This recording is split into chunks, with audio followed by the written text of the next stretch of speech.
Hello. ഒരു സിനിമയുടെ ഏറ്റവും വലിയ മാജിക് എന്ന് പറയുന്നത് ആ സിനിമ കാണുന്നവരെയും കൂടി ആ സിനിമയുടെ ലോകത്തേക്ക് എത്തിക്കാൻ പറ്റുന്നു എന്ന് തന്നെയാണ്. അങ്ങനെ ഞാൻ ഈയിടെ കടന്നു ചെന്ന ഒരു ലോകം, ദിൻജിത്ത് അയ്യത്താൻ ആൻഡ് ടീം ഒരുക്കിയ എക്കോയിലെ ലോകം.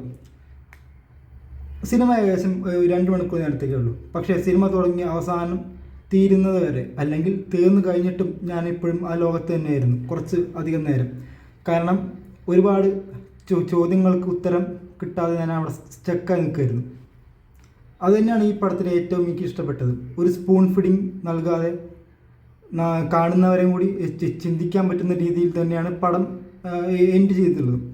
അത് തന്നെ എനിക്ക് അങ്ങനത്തെ സിനിമകൾക്ക് പൊതുവേ വളരെ ഇഷ്ടമുള്ളതാണ്. അങ്ങനെ സിനിമകൾ നമ്മൾ സിനിമ കഴിഞ്ഞാലും അതിനെപ്പറ്റി ഒരുപാട് ചിന്തിക്കാനുള്ള സ്കോപ്പ് അങ്ങനെ പടത്തിലുണ്ടാവും. മാത്രമല്ല അത് കാണുന്ന ഓരോ ആൾക്കാർക്കും വേറെ വേറെ രീതിയിൽ എടുക്കാൻ പറ്റും. പടത്തിൻ്റെ ബാക്ക് ബോൺ തീർച്ചയായും ഇതിൻ്റെ സ്ക്രിപ്റ്റ് തന്നെയാണ്. ബാഹുല്യ മേസിൻ്റെയാണ് സ്ക്രിപ്റ്റ്. വളരെ പതുക്കെ തുടങ്ങിയിട്ട് പോകെ ഒരുപാട് ക്യാരക്ടേഴ്സ് വരും. ആ ക്യാരക്ടേഴ്സിൻ്റെ മിസ്റ്ററിയിലൂടെയാണ് പടത്തിൻ്റെ ഒരു പോക്ക് പോകുന്നത്. പറഞ്ഞ തന്നെ ഇതിൻ്റെ ക്യാരക്ടേഴ്സ് അതിന് എടുത്തു പറയേണ്ട ഒന്ന് തന്നെയാണ്. ഇതിൻ്റെ ഓരോ കഥാപാത്രം ഓരോ മിസ്റ്ററി, നേരത്തെ പറഞ്ഞ പോലെ ഓരോ മിസ്റ്ററി കാണുന്ന ഒരു സ്വഭാവമാണുള്ളത്. ആദ്യം കാണുന്ന ഒരു സ്വഭാവമായിരിക്കില്ല പതുക്കെ ഓരോ കഥാപാത്രങ്ങൾക്കും പിന്നീട് ഉണ്ടാകുന്നത്.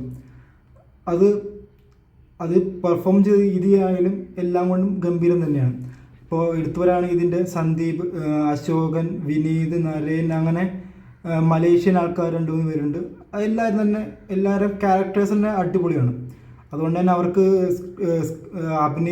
ഫലിപ്പിക്കാൻ വലിയ പ്രയാസം തോന്നിയില്ല എന്നുണ്ട്. അതിൽ തന്നെ എനിക്ക് ഏറ്റവും ഇഷ്ടപ്പെട്ട കഥാപാത്രം ആ മലേഷ്യൻ ഒരു ലേഡി വരുന്നുണ്ട്. ഈ പടത്തിലെ ഏറ്റവും ഗംഭീരമായിട്ട് തോന്നിയ ഒരു ക്യാരക്ടറാണത്. അതൊരു രക്ഷ ഉണ്ടായില്ല. അതിൻ്റെ ഏറ്റവും ഗംഭീരമാകാൻ കാരണം അതിൻ്റെ ഡബ്ബിങ് കൂടെയാണ്. ഡബ്ബിങ് കൂടി മാച്ചായപ്പോൾ ആ കഥാപാത്രം ഗംഭീരമായി അത് പെർഫോം ചെയ്യാൻ കാണുമ്പോൾ തന്നെ ഒരു മനസ്സിൽ തങ്ങി നിൽക്കുന്ന ഒരു ക്യാരക്ടേഴ്സും കൂടിയാണ്. ക്ലൈമാക്സിൽ എത്തുമ്പോൾ പ്രത്യേകിച്ചും ഈ പടത്തിൽ കാസ്റ്റിംഗ് ഒരു വലിയൊരു പോസിറ്റീവ് തന്നെയാണ്. ഇതിൽ വന്നു പോകുന്ന ഓരോ ആൾക്കാർക്കും ഈ പടത്തിന് വേണ്ടി കോൺട്രിബ്യൂട്ട് ചെയ്യാൻ ഒരുപാടുണ്ട്. ആവശ്യമില്ലാതെ ഒരാൾ പോലും വന്നു പോകുന്നില്ല.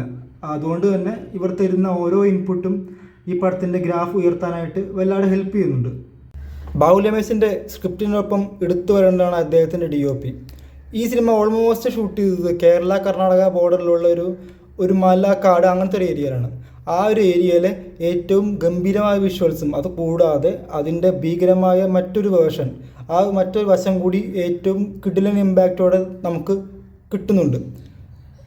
അതിൻ്റെ ആ വിഷ്വൽ സൈഡിൻ്റെ ഇമ്പാക്റ്റ് കൂട്ടാനായിട്ട് അതിൻ്റെ ഓഡിയോ സൈഡും കൂടി തരുന്ന കോൺട്രിബ്യൂഷൻ നമുക്ക് ഒഴിവാക്കാൻ പറ്റാത്തതാണ്. ഇതിൻ്റെ മൈന്യൂട്ടായിട്ടുള്ള പല വോയിസുകളും, അതുപോലെ ഇലകളുടെ സൗണ്ടുകൾ, അല്ലെങ്കിൽ കാറ്റിൻ്റെ സൗണ്ട്, അങ്ങനെ ചെറിയ മൈന്യൂട്ടായിട്ടുള്ള വോയിസുകളടക്കം നമുക്ക് നല്ലൊരു തിയേറ്ററിൽ ഇരുന്ന് കാണുമ്പോൾ നല്ല ഫിറ്റ് തന്നെ കിട്ടുന്നുണ്ട്. അതിൻ്റെ കൂടെ മുജീബ് മജീദ് ഒരുക്കിയ മ്യൂസിക്, അതിൻ്റെ BGM ചില സീനുകളിൽ കൊടുക്കുന്നൊരു ഇമ്പാക്റ്റ് വേറെ ലെവലാണ്. പ്രത്യേകിച്ച് ക്ലൈമാക്സിൽ വരുന്ന സമയത്തും അവിടെയുള്ള ഒരു മ്യൂസിക് പരിപാടിയൊക്കെ ഈ പടത്തിൻ്റെ ഗ്രാഫ് വളരെയധികം കൂട്ടുന്നുണ്ട്. ഇതിൻ്റെ ബാക്കി ടെക്നിക്കൽ വശങ്ങൾ എടുത്താൽ തന്നെ എല്ലാം പടത്തിനോട് ചേർന്ന് നിൽക്കുന്ന ഇത് തന്നെയാണ് കൊണ്ടുപോയിരിക്കുന്നത്. ഇതിൻ്റെ എഡിറ്റിംഗ് ആയാലും ആർട്ട് വർക്ക്, ഇതിൻ്റെ കളർ ഗ്രേഡിങ്, അങ്ങനെ എല്ലാം പടത്തിനോട് ചേർന്ന് നിൽക്കുന്ന രീതിയിൽ ഒന്നും താഴോട്ടോ ഒന്നും മുകളോട്ടോ ഒന്നും പോകാണ്ട് കറക്റ്റ് ഫ്ലോയിൽ തന്നെ പോകാൻ പറ്റിയിട്ടുണ്ട്.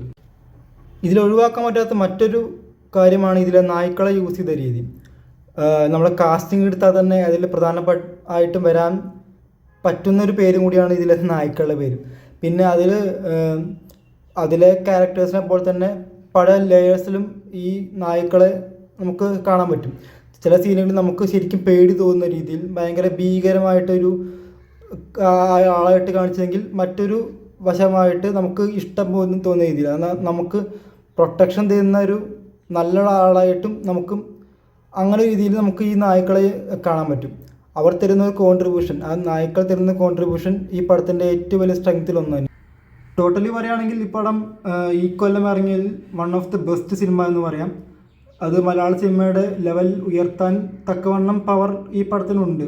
അത് മാക്സിമം തിയേറ്ററിൽ തന്നെ പോയി കാണാൻ നോക്കുക. അതും ഗംഭീരമായ തിയേറ്ററിൽ പോയി കണ്ടാൽ അതിൻ്റെ എഫക്റ്റ് നമുക്ക് പൂർണ്ണമായി കിട്ടും. ഇനിയും ഇതേപോലെ ഇതേ ടീമിൽ നിന്ന് ഒരുപാട് ഉഷാറായിട്ടുള്ള പടങ്ങൾ വരട്ടെ.